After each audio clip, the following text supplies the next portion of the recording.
ఈ కూటమి ప్రభుత్వం ముఖ్యంగా ఈ టీడీపీ ప్రభుత్వం అయితే చంద్రబాబు నాయుడు గారు మహిళల గురించి మాట్లాడాలి అని అంటే ఏదైనా చెయ్యాలి అనే ఆలోచన వచ్చినా కూడా అదే ఆఖరి రోజు అని చెప్పారు. మరి అదే ఆఖరి రోజు ఈ 2 సంవత్సరాల్లో ఎంతమందికి చేశారని మేము నిలదీస్తూ ఉన్నాం. ఎందుకనంటే నిన్నటి రోజున మరి గుంటూరులో జరిగిన మహిళ మీద దాడి, అసలు 9 మంది మీ టీడీపీ నాయకుడు, మీ టీడీపీకి సంబంధించినటువంటి మల్లెల మూర్తి అనే వ్యక్తి మహిళ మీద దాడి చేసి వివస్త్రం చేసి దారుణంగా ఆ బిడ్డను కొట్టడమే కాకుండా ఆ బిడ్డ ఇన్ని సంవత్సరాలు అయితే మాత్రం ఆ బిడ్డ అవమానాన్ని దిగమింగగలదు, ఎవరు తీర్చగలరు ఆ బాధని. మరి మీ టీడీపీలో కూడా మరి హోమ్ మినిస్టర్ అనిత గారు ఉన్నారు. అసలు ఈ రాష్ట్రానికి ఒక మహిళ హోమ్ మినిస్టర్ అయ్యుండి కూడా మహిళలకి రక్షణ లేదు, భద్రత లేదు. చిన్నపిల్లల మీద అత్యాచారాలు జరుగుతూ ఉన్నాయి, మానవంగాలు జరుగుతూ ఉన్నాయి. మరి మహిళల మీద మరి పిల్లల మీద కిడ్నాపులు జరుగుతూ ఉన్నాయి.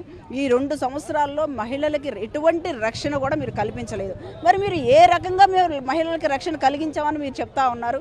ముఖ్యంగా మరి పవన్ కళ్యాణ్ గురించి తీసుకుంటే ఆయనైతే నేను ప్రశ్నించడానికే నేను పార్టీ పెట్టాను అన్నాడు. మరి మహిళలను వివస్త్ర చేసి ఈ రకంగా కొడితే, దాడి చేస్తే మరి మీరు ఎక్కడున్నారు, ఎక్కడ దాక్కున్నారు, ఏం చేస్తూ ఉన్నారు, మరి ఎందుకు ప్రశ్నించలేదని మేము మిమ్మల్ని అడుగుతా ఉన్నాం. ఇకపోతే లోకేష్ గారు అయితే మహిళలకి రక్షణ కలిగించే ప్రభుత్వం, మహిళలకి నేను అండగా ఉంటాను అని చెప్పి పబ్లిసిటీ చేసుకునేటువంటి లోకేష్ గారు మీరు ఎక్కడున్నారు? మరి ఈ రోజున మల్లెల మూర్తి మీద మీరు ఎటువంటి యాక్షన్ తీసుకుంటున్నారు? అంటే వాళ్ళని రక్షించడానికి మీరు రిమాండ్లో పెట్టారే తప్ప వాళ్ళ మీద చర్యలు తీసుకోవడానికి కాదని మహిళలందరూ కూడా అర్థమవుతా ఉంది.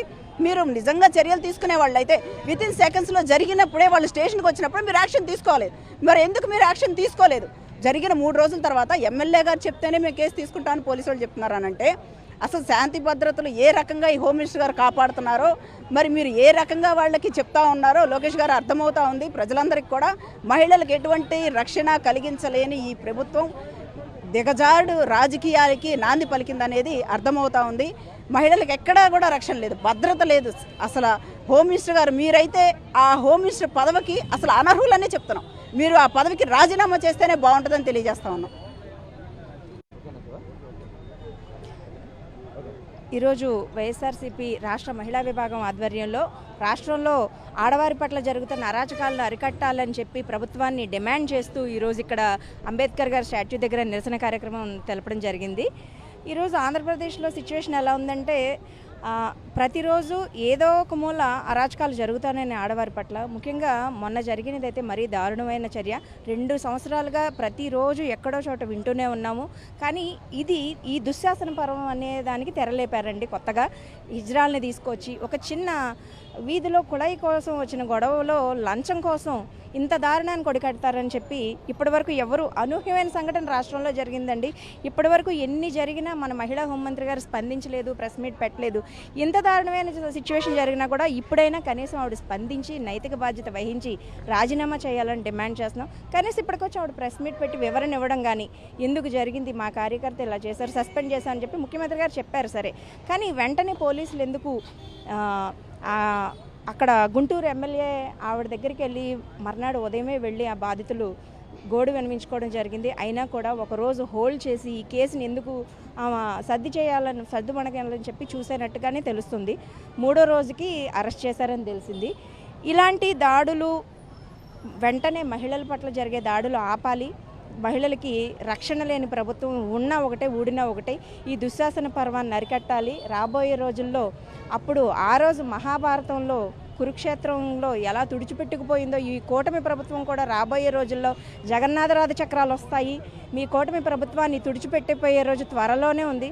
ముఖ్యంగా ఇకపై మహిళల పట్ల ఏ దాడులు జరిగినా వైఎస్ఆర్సీపీ పార్టీ మహిళా విభాగం రాష్ట్రంలో తీవ్ర స్థాయిలో ఉధృతంగా విజృంభించి ఉధృతంగానే మేము ముందుకు నడవాలనుకుంటున్నాము. మా అధినాయకుడు అదే ఆదేశించారు. ఎప్పుడు మా అధినాయకుడు జగన్మోహన్ రెడ్డి గారు ఎప్పుడు మహిళా పక్షపాతిగా ఉన్న గత ప్రభుత్వాన్ని చూశారు ప్రజలు. అలాగే ఇప్పుడు ఈ కూటమి ప్రభుత్వాన్ని కూడా చూస్తున్నారు. ఈ కూటమి ప్రభుత్వంలో మహిళలకు ఎంత గౌరవం ఉందో కనీసం ఇప్పుడైనా రాష్ట్ర ప్రజలు తెలుసుకోవాలని, ఇంకా తెలియపరిచే కార్యక్రమాలు ముందు కూడా మహిళా విభాగం తరపున చాలా చేపట్టాలని మా అధినాయకుల వారు కూడా ఆదేశించడం జరిగింది. అందుకే ఈరోజు మహిళలకి అండగా నిలవాలని రాష్ట్రంలో అన్ని జిల్లా కేంద్రాల్లో మహిళా అధ్యక్షురాలు ఆధ్వర్యంలో జరుగుతుంది. ఈరోజు మా రాష్ట్ర మహిళా అధ్యక్షురాలు వరద కళ్యాణి గారు కూడా ఈ కార్యక్రమంలో పాల్గొనడం జరిగింది. ఇకపై అలాగే డిప్యూటీ సీఎం గారు కూడా ఉత్తుత్తి మాటలు చాలా చెప్పారు. 30,000 మంది మహిళలు మిస్ అయ్యారన్నారు, ఏవేవో చెప్పారు. కనీసం ఆచరణలో ఇప్పుడైనా ప్రస్తుతం మీరు అధికారంలో ఉండగా రోజు జరుగుతున్న వాటి గురించి మీరు స్పందించండి. మీరు లేనిపోని కల్లబొల్లి మాటలు వారాహి వ్యాన్ ఎక్కి ఎన్నో కల్లబొల్లి మాటలు ఊగిపోతూ చెప్పారు. అది కాదండి, రోజు నిత్యం జరుగుతున్న వాటికి స్పందించమని కోరుకుంటున్నాం. నిత్యం జరుగుతున్న వాటి మీద మీరు స్పందించి వెంటనే మీరు డిప్యూటీ సీఎంగా ఉన్నారు కాబట్టి తగిన చర్యలు తీసుకోమని మేము డిమాండ్ చేస్తున్నాం. మహిళలపై జరుగుతున్న దాడులను ఎలా చూస్తారు?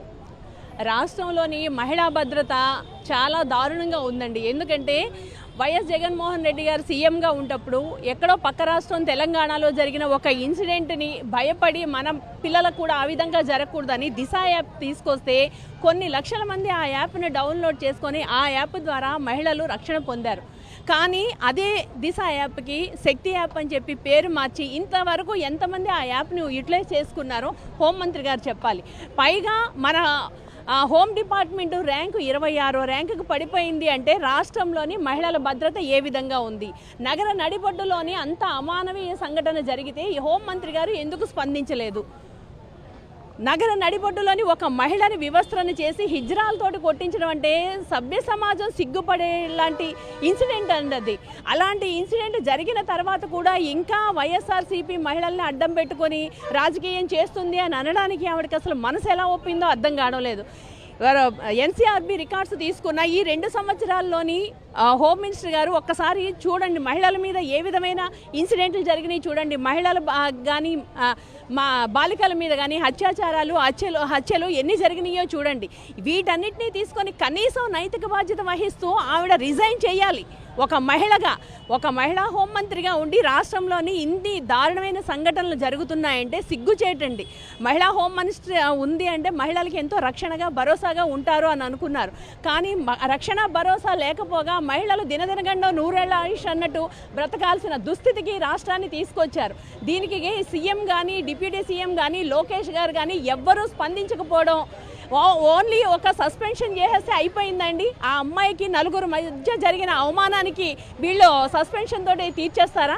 ఆ మహిళ ఫర్దర్గా ఏ విధంగా బ్రతకాలి? ఆ మహిళల రక్షణ ఎక్కడుంది? ఈ రాష్ట్రంలోని మహిళలు దినదినగండంగా బ్రతుకుతున్న ఈ రాష్ట్రంలోని మహిళలకి రక్షణ కల్పించాల్సిన హోమ్ మినిస్టరు ఇంత లేఖిగా మాట్లాడడం అన్నది నిజంగా చాలా తీవ్రంగా ఖండిస్తున్నామండి.